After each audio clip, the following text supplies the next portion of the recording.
નમસ્કાર વિદ્યાર્થી મિત્રો, બાયોલોજીના ઓનલાઈન વિડિયો લેક્ચરની સિરીઝના બીજા ભાગમાં હું વિજય સોલંકી આપ સૌનું હાર્દિક સ્વાગત કરું છું. આપણે આગળના લેક્ચરમાં 11 સાયન્સ બાયોલોજીના અભ્યાસક્રમમાં યુનિટ નંબર 3 ચેપ્ટર નંબર 8 કોષ જીવનનો એકમ એના વિશેની સામાન્ય માહિતી મેળવી ચૂક્યા છીએ. આગળના મુદ્દાની આપણે શરૂઆત કરવા જઈ રહ્યા છીએ.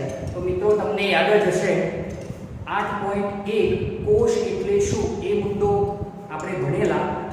આજનો મુદ્દો આપણો 8.2 કોષવાદ.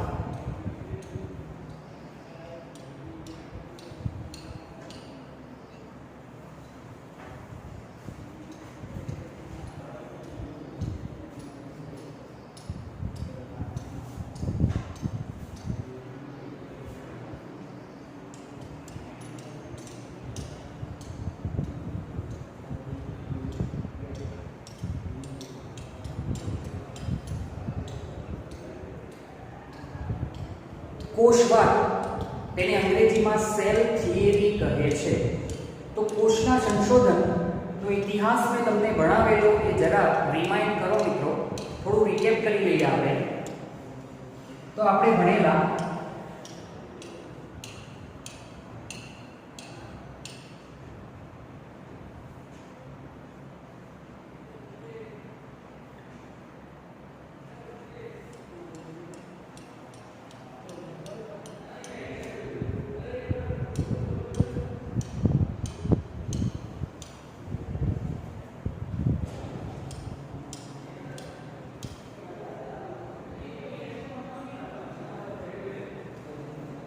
ઈસવીસન 1665 માં રોબર્ટ હુક નામના વૈજ્ઞાનિકે સૌપ્રથમ કોષને જોયો અને તેને કોષ નામ આપ્યું. એ કોષ નિર્જીવ હતો.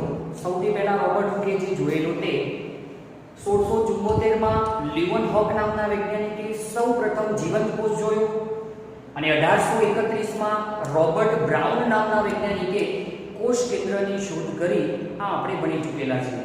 ત્યારબાદ ખૂબ જ ઝડપથી જોઈ લઈએ છીએ આપણે કોષની રચના કેવી હોય એ મેં તમને આગળના લેક્ચરમાં સમજાવેલું કે આ કોષનું બેઝિક સ્ટ્રક્ચર, કોષની સામાન્ય રચના છે. તો કોષની રચનામાં 3 ભાગ હોય છે. સૌથી બહારનું આવરણ એને કોષ આવરણ કહીશું આપણે. મધ્યમાં કોષ કેન્દ્ર. આવરણ અને કોષ કેન્દ્રની વચ્ચે અહીંયા જે પ્રવાહી ભરેલું હશે તેને કોષ રસ તરીકે ઓળખવામાં આવે છે.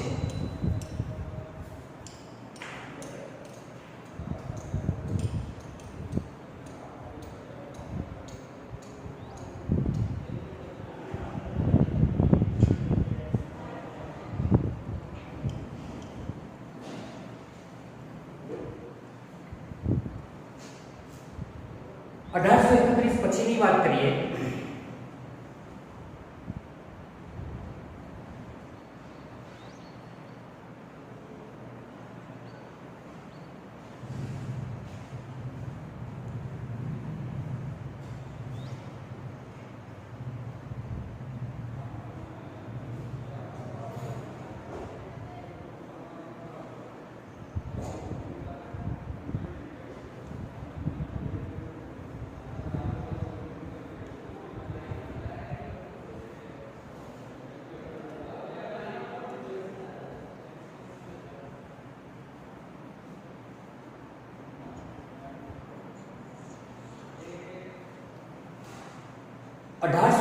ની સાલમાં જર્મન વનસ્પતિ શાસ્ત્રી મેથિયસ સ્ક્લીડન, આને માથિસ સ્ક્લીડન તરીકે પણ ઓળખવામાં આવે છે.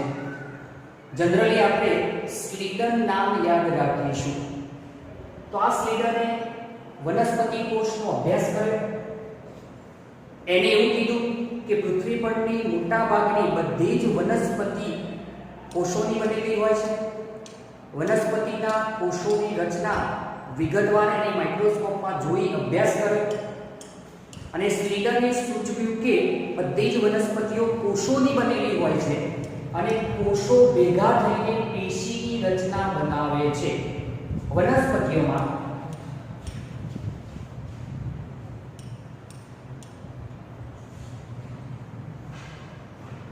કોષો ઘણા બધા ભેગા થાય એટલે પેશીની રચના બનાવે છે અને પેશીઓ દ્વારા વનસ્પતિનો આખો દેહ બને છે, આખી વનસ્પતિનું નિર્માણ થાય છે. 1839માં એક વર્ષ પછી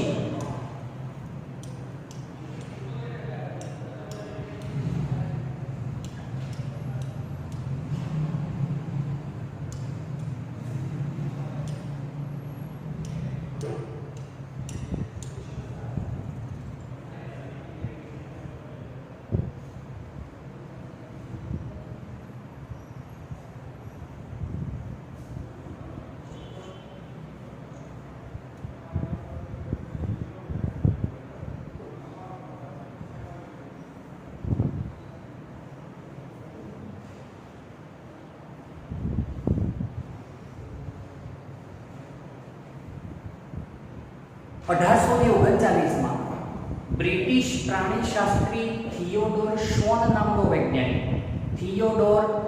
નામના વૈજ્ઞાનિકે વનસ્પતિ કોષ સાથે સાથે પ્રાણી કોષનો પણ અભ્યાસ કર્યો.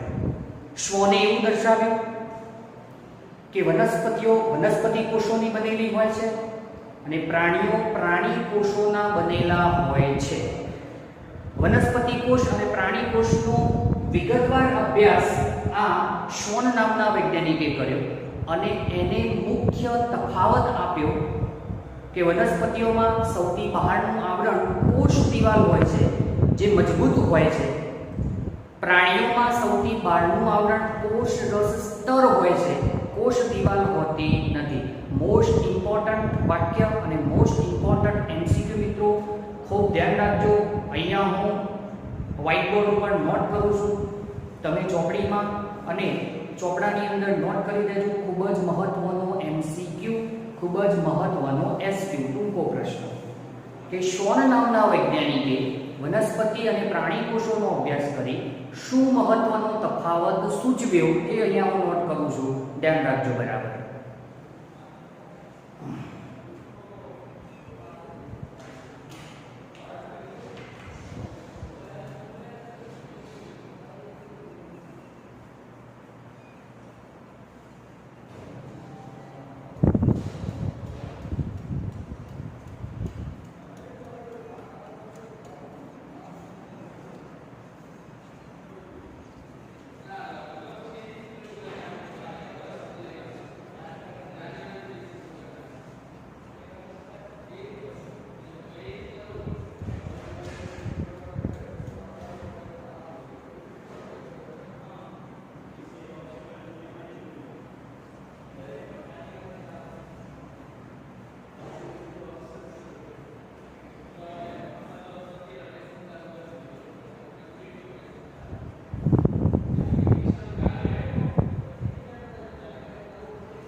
તો ખૂબ મહત્વનો મુદ્દો, વનસ્પતિ કોષમાં સૌથી બહારની બાજુએ એટલે કોષ આવરણની વાત છે, ખાસ ધ્યાન રાખજો કે કોષ આવરણ તરીકે સૌથી બહારની બાજુએ કોષ દિવાલ હાજર હોય છે.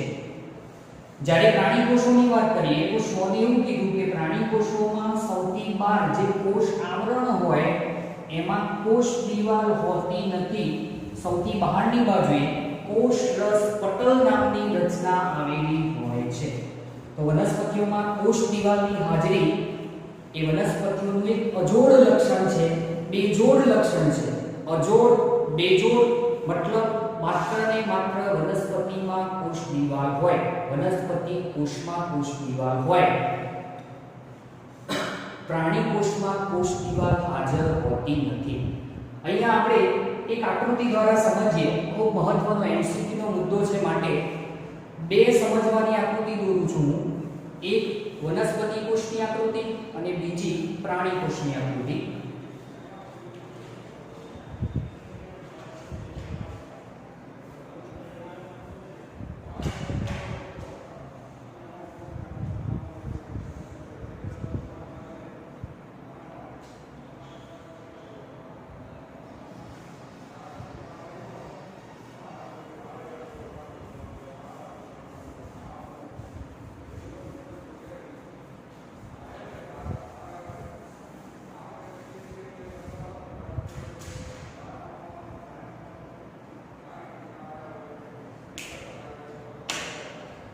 તો મિત્રો બંને આકૃતિમાં તમે જોઈ શકો છો, જે નામ નિર્દેશન હું કરું ધ્યાનથી નિહાળજો, ત્યાર પછી આપણે સમજીએ છીએ બંને વચ્ચેનો મુખ્ય તફાવત. પહેલો વનસ્પતિ કોષ, તો આ સૌથી બહારની બાજુ કોષ દિવાલ,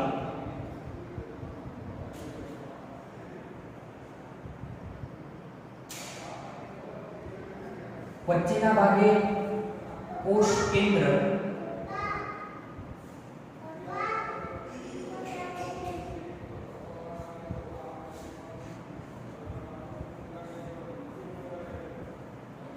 સૌથી બહારના ભાગે કોષ દિવાલ, મધ્યમાં કોષ કેન્દ્ર અને દિવાલ અને કેન્દ્રની વચ્ચેના ભાગે કોષ રસ આવેલો હોય છે.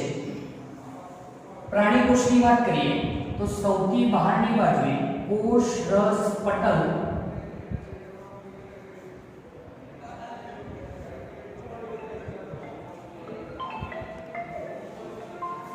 મધ્યમાં કોષ કેન્દ્ર અને વચ્ચેના ભાગે કોષ રસ આવેલો હોય છે. ચલો બંને વચ્ચેનો તફાવત લગભગ તમને ખબર પડી ગયો હશે. વનસ્પતિ કોષની વાત કરીએ, ફરીથી ધ્યાન રાખજો, સૌથી બહારના ભાગે કોષ દિવાલ આવેલી છે અને કોષ દિવાલની અંદરની બાજુએ બીજું આવરણ દેખાય છે તમને, તો આ બીજા આવરણને કોષ રસ પટલ કહેવામાં આવે છે.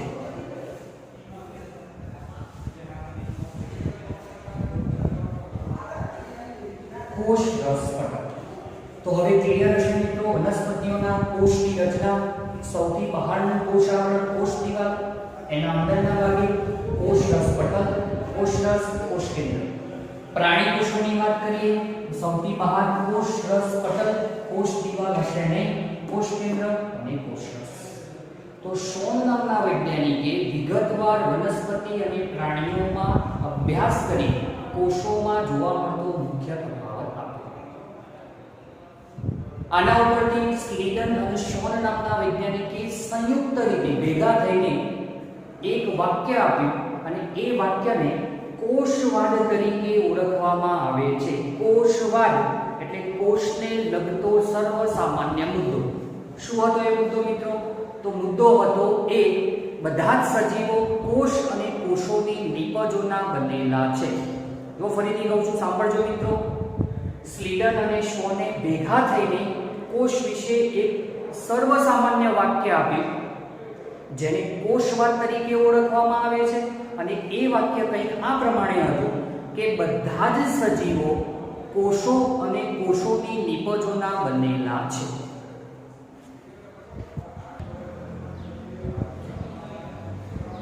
સ્લીડન અને શોને સંયુક્ત રીતે કોષવાદનું એક વિધાન આપ્યું. એ વિધાન અહીંયા હું લખું છું, જો ધ્યાનથી.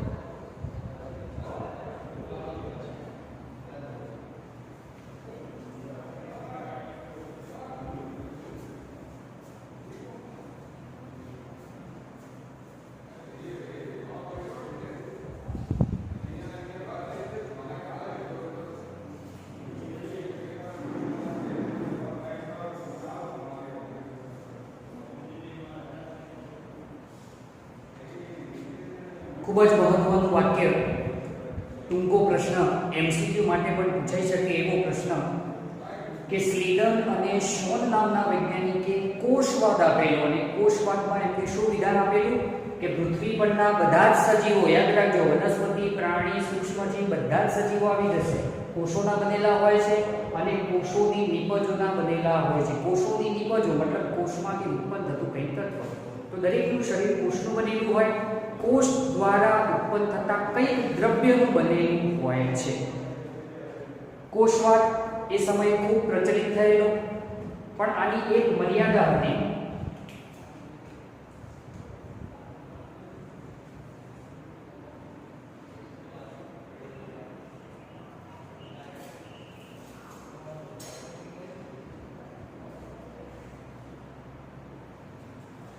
કોષવાદની મર્યાદા મતલબ સ્લીડન અને શોને એવું કીધું કે બધા જ સજીવો કોષોના બનેલા હોય છે, કોષોની નિપજોના બનેલા હોય છે, પણ નવા કોષો કઈ રીતે ઉત્પન્ન થાય એ સ્લીડન અને શ્વોન સમજાવી શક્યા નહીં. તો નવા કોષો બનવાની ઘટના ના સમજાવી શક્યા તેને કોષવાદની મર્યાદા કહે છે. શું ના સમજાવી શક્યા? ધ્યાનથી સાંભળજો કે નવા કોષો કઈ રીતે પેદા થાય છે, નવા કોષો કઈ રીતે અસ્તિત્વમાં આવે છે તે કોષવાદ સ્લીડન અને શ્વોન સમજાવી શક્યા નહીં. તો નોટ કરું છું, ધ્યાન રાખજો.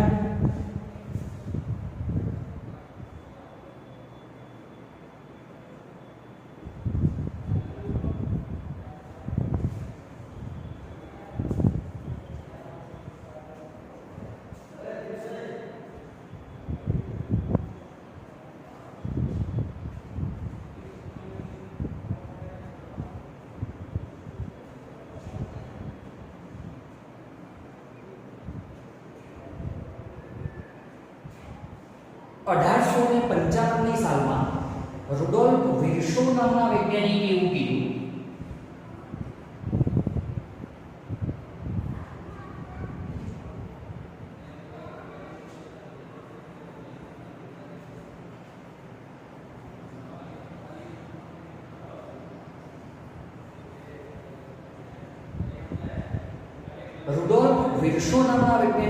કીધું કે પૂર્વ અસ્તિત્વ ધરાવતા કોષમાંથી નવા કોષો પેદા થાય છે.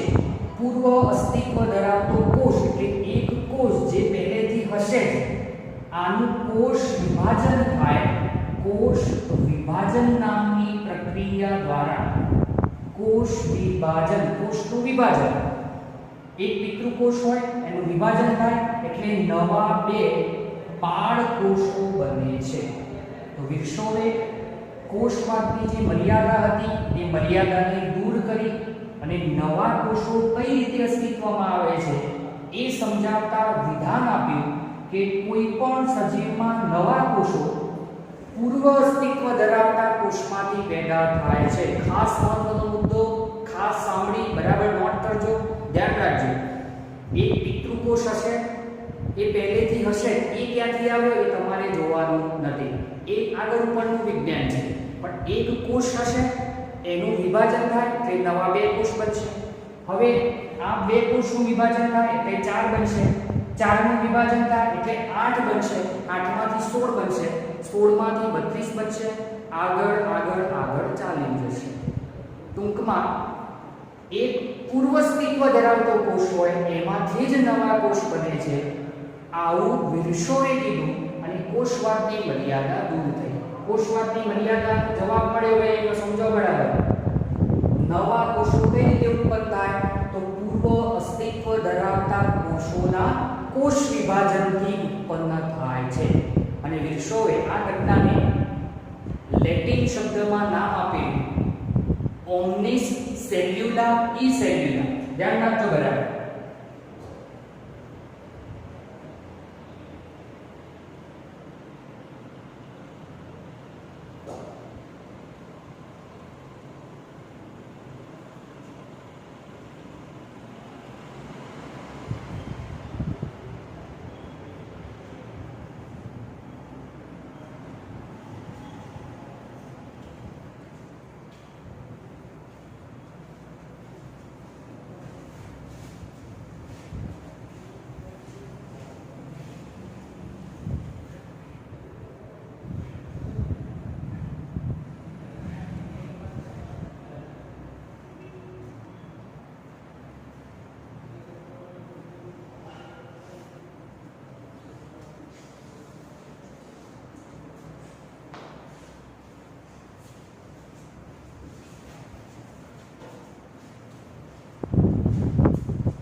મિત્રો, નીટની પરીક્ષામાં પૂછાયેલો એમસીક્યુ છે, ખાસ ધ્યાન રાખજો. વિર્શોએ કીધું કે પૂર્વ અસ્તિત્વ ધરાવતા કોષોમાંથી નવા કોષો કોષ વિભાજનથી બને છે. એટલે પહેલા કોષ હશે તો જ એમાંથી નવા બનશે. એટલે સેલ પેદા થશે પૂર્વ અસ્તિત્વ ધરાવતા કોષમાંથી. સેલ મતલબ કોષ. કોષ પેદા થશે જૂના કોષમાંથી અને કઈ ક્રિયાથી? કોષ વિભાજનથી. અને આને વિર્સોવે નામ આપેલું લેટિન ભાષાનો શબ્દ છે એટલે તમારે યાદ રાખવાનું ઓમ્નિસ સેલ્યુલા ઈ સેલ્યુલા. સેલ્યુલા એટલે કોષ, ઈ સેલ્યુલા એટલે પૂર્વ કોષ અને ઓમ્નિસ એટલે કોષ વિભાજનની પ્રક્રિયાથી પેદા થવું. નવા કોષો પૂર્વ અસ્તિત્વ ધરાવતા કોષના વિભાજનથી પેદા થાય છે. વિર્સોવે કોષવાદની મર્યાદા દૂર કરી અને હવે કોષવાદને આધુનિક સ્વરૂપ આપ્યું. તો હવે આધુનિક કોષવાદ પ્રમાણે આધુનિક કોષવાદ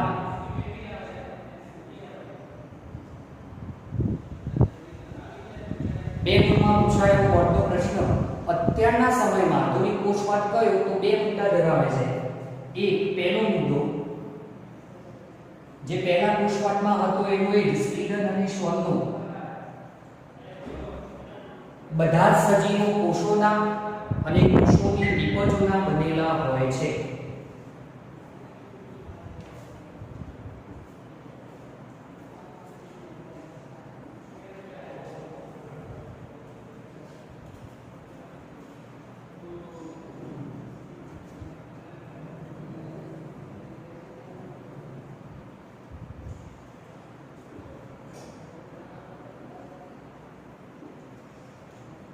અને બીજો ખૂબ મહત્વનો મુદ્દો રુડોલ્ફ વિર્સોએ જે ઉમેર્યો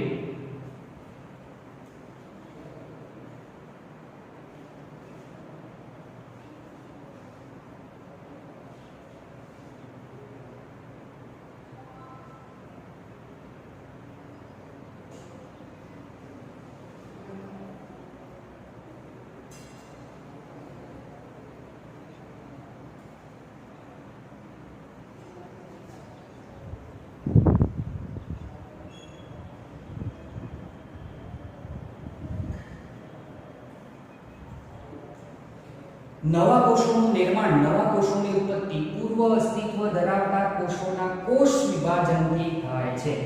જેને બીજા શબ્દોમાં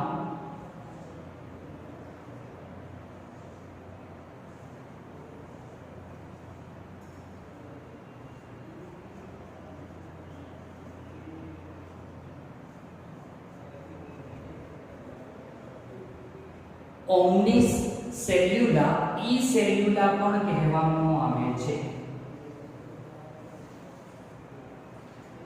ઓમ્નિસ સેલ્યુલા ઈ સેલ્યુલા. વિર્સોના વિધાન પછી કોષવાદની થિયરી પૂરી થઈ. તમને પ્રશ્નમાં કોઈ પૂછે કે આધુનિક કોષવાદ શું છે જણાવો, તો આધુનિક કોષવાદના બે મુદ્દા મિત્રો 1 અને 2. સ્લીડન અને શ્વોનનો કોષવાદ શું છે જણાવો, તો એમાં એક જ મુદ્દો બધા સજીવ કોષોના બનેલા, કોષોની નિપજોના બનેલા. તમને કોઈ એવું પૂછશે કે કોષવાદમાં શું ખામી હતી, કોષવાદની મર્યાદા જણાવો, તો કોષવાદ સ્લીડન શ્વોનનો કોષવાદ નવા કોષો કઈ રીતે પેદા થાય એ સમજાવી શક્યો ન હતો. તમને કોઈ એમ પૂછે હવે કોષવાદ વનસ્પતિઓમાં કોને આપ્યો, તો સ્લીડન નામના વૈજ્ઞાનિકે આપ્યો. કોષવાદ 8.2 મુદ્દો આપણે અહીંયા પૂરો કરીએ છીએ મિત્રો. આજના લેક્ચરની આપણે અહીંયા પૂર્ણાહુતિ કરીએ છીએ. આગળના મુદ્દાની વાત આપણે આગળના લેક્ચરમાં કરીશું. Best luck, thank you. એનસીઈઆરટીની બુકમાંથી તમારે 8.2 કોષવાદ એ મુદ્દો તૈયાર કરવાનો રહેશે. Thank you.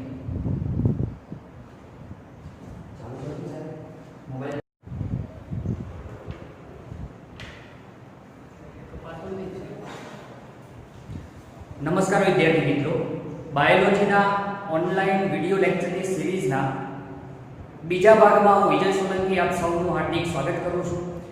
આપણે આગળના લેક્ચરમાં 11 સાયન્સ બાયોલોજીના અભ્યાસક્રમમાં યુનિટ નંબર 3 ચેપ્ટર નંબર 8 કોષ જીવનનો એકમ એના વિશેની સામાન્ય માહિતી મેળવી ચૂક્યા છીએ. આગળના મુદ્દાની આપણે શરૂઆત કરવા જઈ રહ્યા છીએ. તો મિત્રો તમને યાદ જ હશે 8.1 કોષ એટલે શું એ મુદ્દો આપણે ભણેલા. આજનો મુદ્દો આપણો 8.2 કોષવાદ.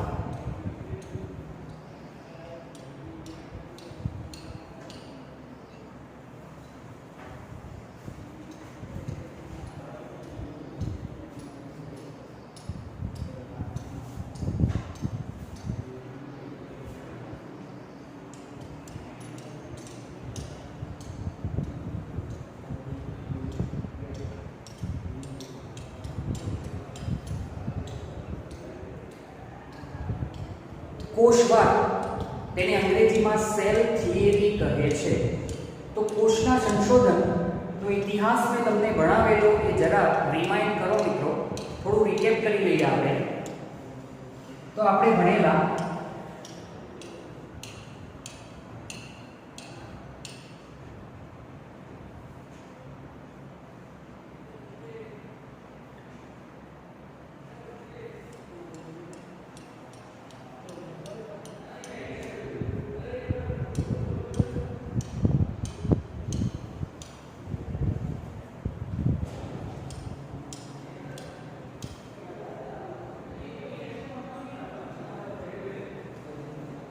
ઈસવીસન 1665 માં રોબર્ટ હુક નામના વૈજ્ઞાનિકે સૌપ્રથમ કોષને જોયો અને તેને કોષ નામ આપ્યું.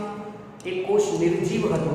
સૌથી પહેલા રોબર્ટ હુકે જે જોયેલો તે 1674 માં લિવનહોક નામના વૈજ્ઞાનિકે સૌપ્રથમ જીવંત કોષ જોયો અને 1831 માં રોબર્ટ બ્રાઉન નામના વૈજ્ઞાનિકે કોષ કેન્દ્રની શોધ કરી. આ આપણે ભણી ચૂકેલા છીએ. ત્યારબાદ ખૂબ જ ઝડપથી જોઈ લઈએ છીએ આપણે કોષની રચના કેવી હોય એ મેં તમને આગળના લેક્ચરમાં સમજાવેલું કે આ કોષનું બેઝિક સ્ટ્રક્ચર, કોષની સામાન્ય રચના છે. તો કોષની રચનામાં 3 ભાગ હોય છે. સૌથી બહારનું આવરણ એને કોષ આવરણ કહીશું આપણે. મધ્યમાં કોષ કેન્દ્ર. આવરણ અને કોષ કેન્દ્રની વચ્ચે અહીંયા જે પ્રવાહી ભરેલું હશે તેને કોષ રસ તરીકે ઓળખવામાં આવે છે.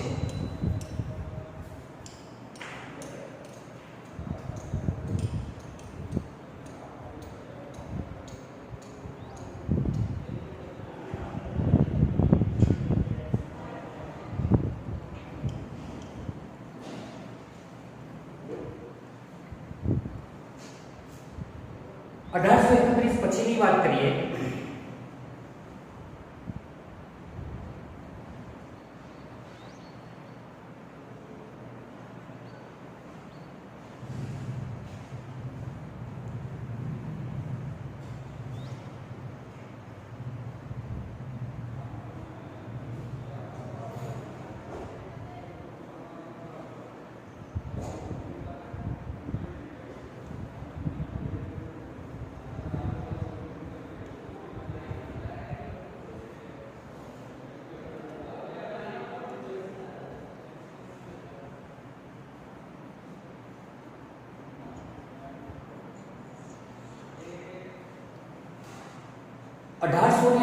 ની સાલમાં જર્મન વનસ્પતિ શાસ્ત્રી મેથિયસ સ્ક્લીડન આને માથિસ સ્ક્લીડન તરીકે પણ ઓળખવામાં આવે છે.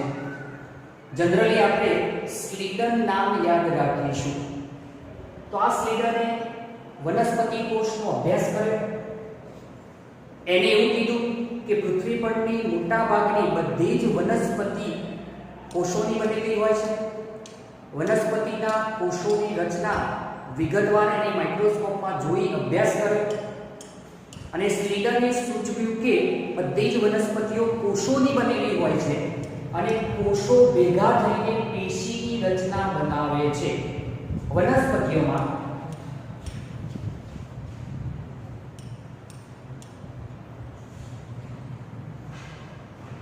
કોષો ઘણા બધા ભેગા થાય એટલે પેશીની રચના બનાવે છે અને પેશીઓ દ્વારા વનસ્પતિનો આખો દેહ બને છે. આખી વનસ્પતિનું નિર્માણ થાય છે. 1839 માં એક વર્ષ પછી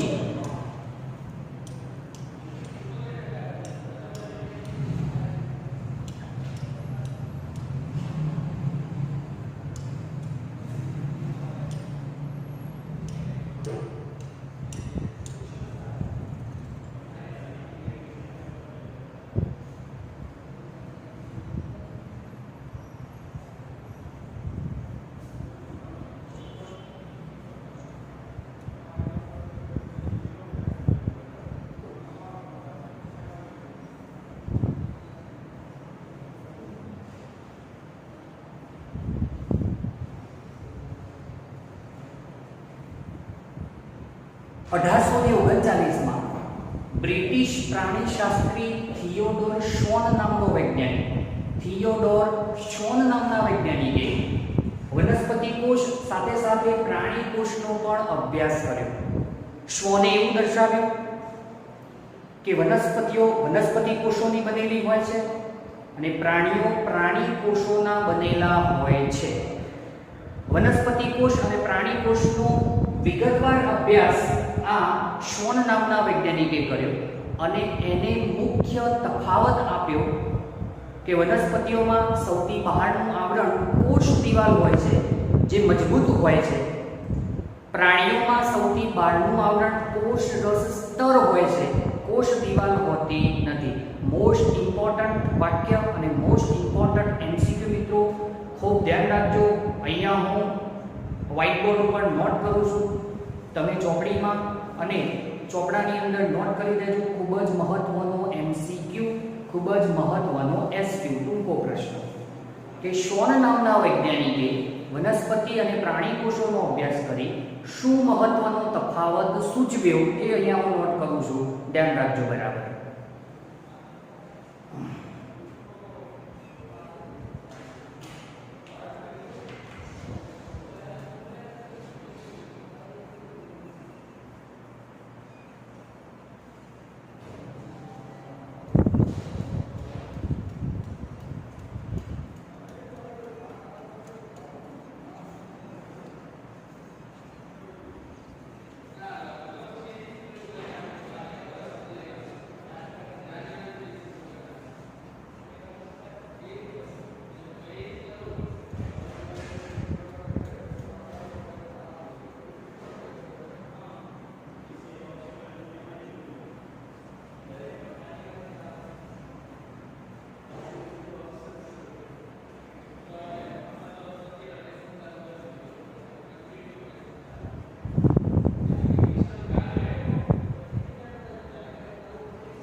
તો ખૂબ મહત્વનો મુદ્દો, વનસ્પતિ કોષમાં સૌથી બહારની બાજુએ એટલે કોષ આવરણની વાત છે, ખાસ ધ્યાન રાખજો કે કોષ આવરણ તરીકે સૌથી બહારની બાજુએ કોષ દિવાલ હાજર હોય છે. જ્યારે પ્રાણી કોષોની વાત કરીએ તો શોને એવું કીધું કે પ્રાણી કોષોમાં સૌથી બહાર જે કોષ આવરણ હોય એમાં કોષ દિવાલ હોતી નથી. સૌથી બહારની બાજુએ કોષ રસ પટલ નામની રચના આવેલી હોય છે. તો વનસ્પતિઓમાં કોષ દિવાલની હાજરી એ વનસ્પતિઓનું એક અજોડ લક્ષણ છે, બેજોડ લક્ષણ છે. અજોડ, બેજોડ મતલબ માત્ર ને માત્ર વનસ્પતિમાં કોષ દિવાલ હોય, વનસ્પતિ કોષમાં કોષ દિવાલ હોય, પ્રાણી કોષમાં કોષ દિવાલ હાજર હોતી નથી. અહીંયા આપણે એક આકૃતિ દ્વારા સમજીએ, ખૂબ મહત્વનો એમસીક્યુ નો મુદ્દો છે માટે બે સમજવાની આકૃતિ દોરું છું હું. એક વનસ્પતિ કોષની આકૃતિ અને બીજી પ્રાણી કોષની આકૃતિ.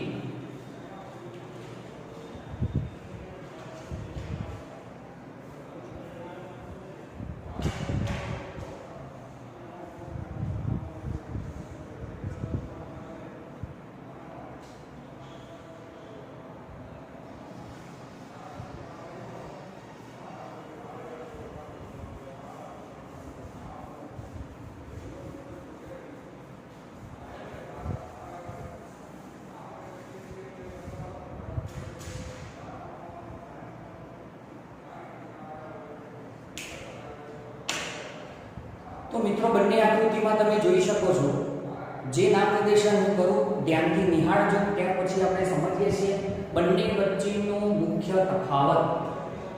પહેલો વનસ્પતિ કોષ, તો આ સૌથી બહારની બાજુ કોષ દિવાલ,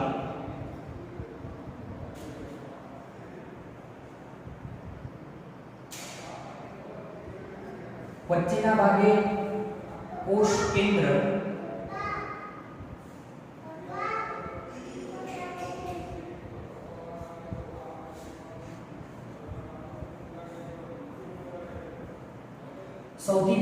ભાગે કોષ દિવાલ, મધ્યમાં કોષ કેન્દ્ર અને દિવાલ અને કેન્દ્રની વચ્ચેના ભાગે કોષ રસ આવેલો હોય છે.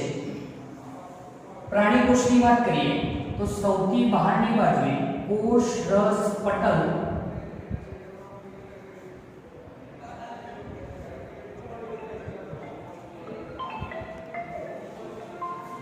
મધ્યમાં કોષ કેન્દ્ર અને વચ્ચેના ભાગે કોષ રસ આવેલો હોય છે. ચલો બંને વચ્ચેનો તફાવત લગભગ તમને ખબર પડી ગયો હશે.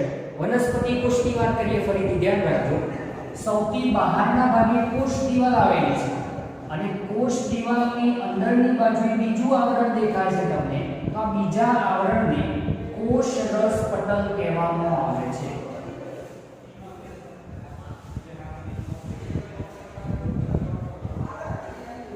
કોષ રસ પટલ. તો હવે ક્લિયર હશે મિત્રો વનસ્પતિઓના કોષની રચના. સૌથી બહારનું કોષ આવરણ કોષ દિવાલ, એના અંદરના ભાગે કોષ રસ પટલ, કોષ રસ, કોષ કેન્દ્ર. પ્રાણી કોષોની વાત કરીએ સૌથી બહાર કોષ રસ પટલ, કોષ દિવાલ હશે નહીં, કોષ કેન્દ્ર અને કોષ રસ. તો શોન નામના વૈજ્ઞાનિકે વિગતવાર વનસ્પતિ અને પ્રાણીઓમાં અભ્યાસ કરી કોષોમાં જોવા મળતો મુખ્ય તફાવત આપ્યો.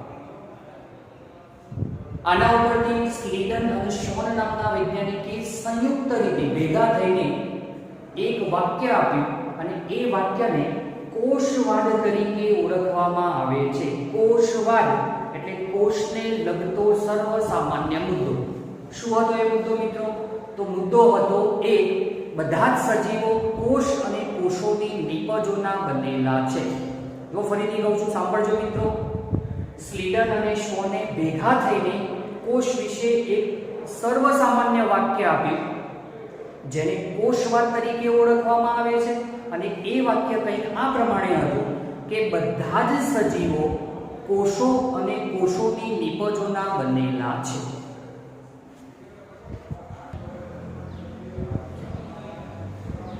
સ્લીડન અને શોને સંયુક્ત રીતે કોષવાદનું એક વિધાન આપ્યું. એ વિધાન અહીંયા હું લખું છું, જુઓ ધ્યાનથી.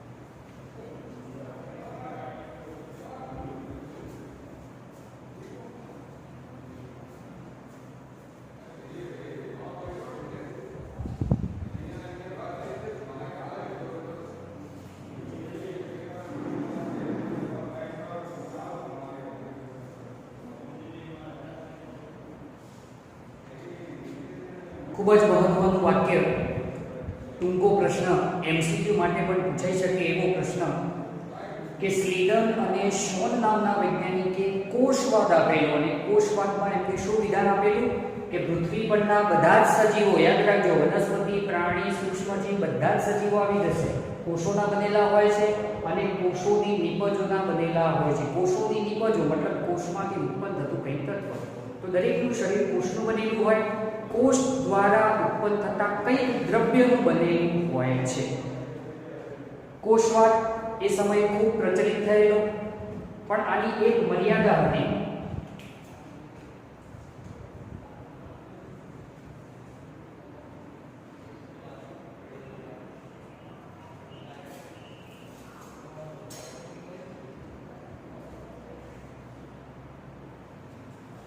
કોષવાદની મર્યાદા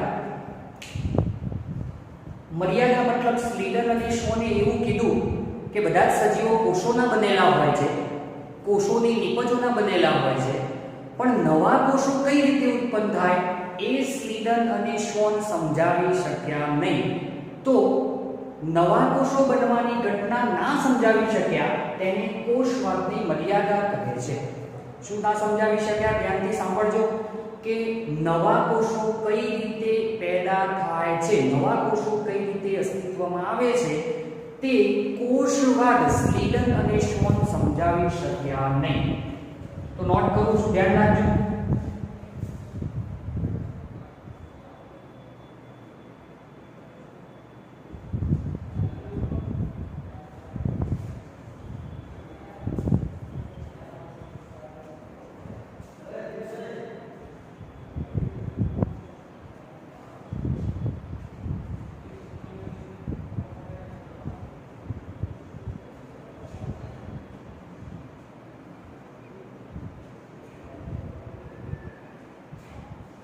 1895ની સાલમાં રુડોલ્ફ વિર્શો નામના વૈજ્ઞાનિકે એવું કીધું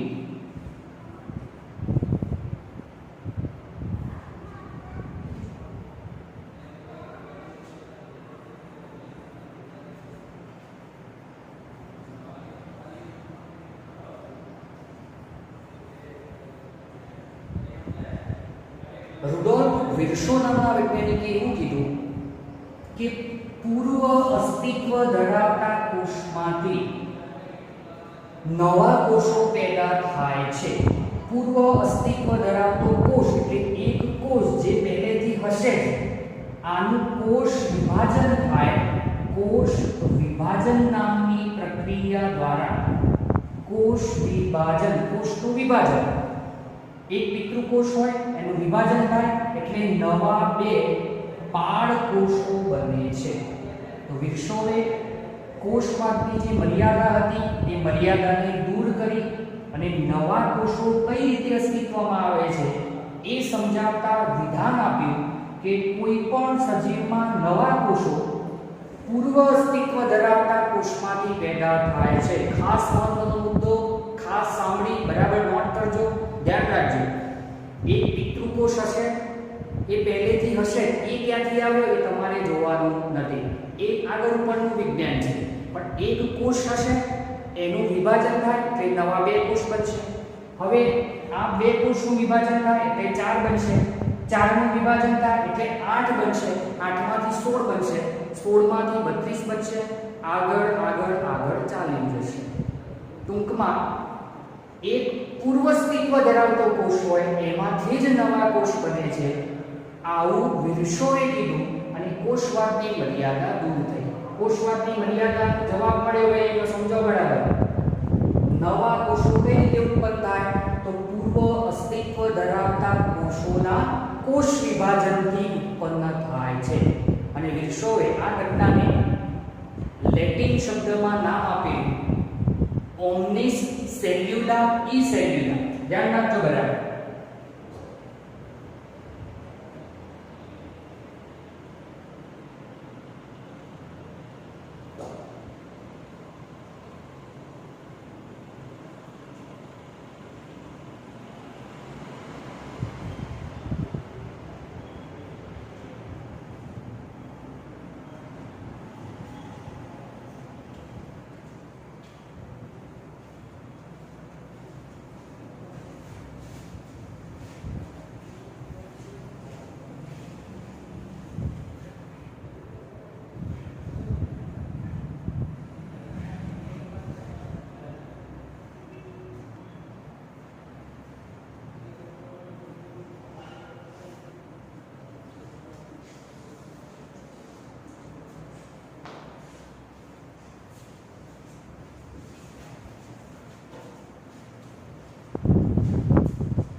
મિત્રો નીટની પરીક્ષામાં પૂછાયેલો એમસીક્યુ છે, ખાસ ધ્યાન રાખજો. વિર્શોએ કીધું કે પૂર્વ અસ્તિત્વ ધરાવતા કોષોમાંથી નવા કોષો કોષ વિભાજનથી બને છે.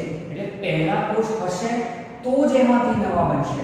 એટલે સેલ પેદા થશે પૂર્વ અસ્તિત્વ ધરાવતા કોષમાંથી. સેલ મતલબ કોષ.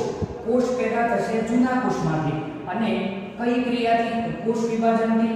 અને આને વિર્શોએ નામ આપેલું લેટિન ભાષાનો શબ્દ છે એટલે તમારે યાદ રાખવાનું ઓમ્નિસ સેલ્યુલા ઈ સેલ્યુલા. સેલ્યુલા એટલે કોષ, ઈ સેલ્યુલા એટલે પૂર્વ કોષ અને ઓમ્નિસ એટલે કોષ વિભાજનની પ્રક્રિયાથી પેદા થવો. નવા કોષો પૂર્વ અસ્તિત્વ ધરાવતા કોષના વિભાજનથી પેદા થાય છે. વિર્શોએ કોષવાદની મર્યાદા દૂર કરી અને હવે કોષવાદને આધુનિક સ્વરૂપ આપ્યું. તો હવે આધુનિક કોષવાદ પ્રમાણે આધુનિક કોષવાદ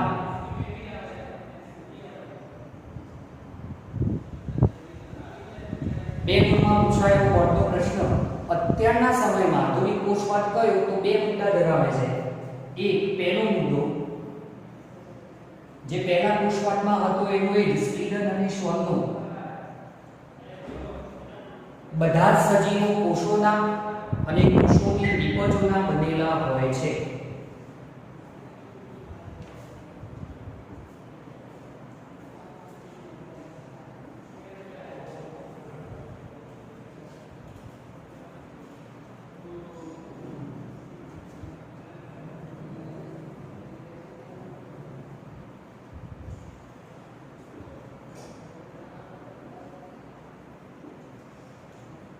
અને બીજો ખૂબ મહત્વનો મુદ્દો રુડોલ્ફ વિર્સોએ જે ઉમેર્યો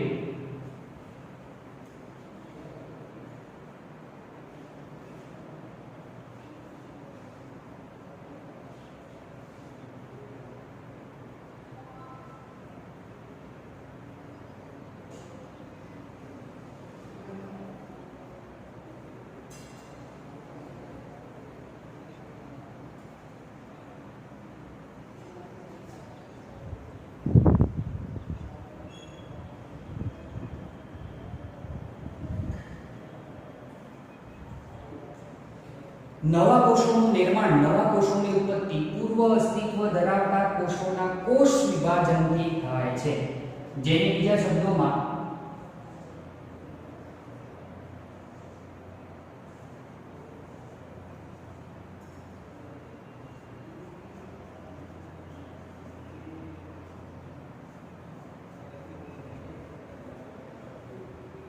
ઓમ્નિસ સેલ્યુલા ઈ સેલ્યુલા પણ કહેવામાં આવે છે. ઓમ્નિસ સેલ્યુલા ઈ સેલ્યુલા. વિર્સોના વિધાન પછી કોષવાદની થિયરી પૂરી થઈ. તમને પ્રશ્નમાં કોઈ પૂછે કે આધુનિક કોષવાદ શું છે જણાવો, તો આધુનિક કોષવાદના બે મુદ્દા મિત્રો, 1 અને 2. સ્લીડન અને શ્વોનનો કોષવાદ શું છે જણાવો, તો એમાં એક જ મુદ્દો, બધા સજીવ કોષોના બનેલા, કોષોની નિપજોના બનેલા.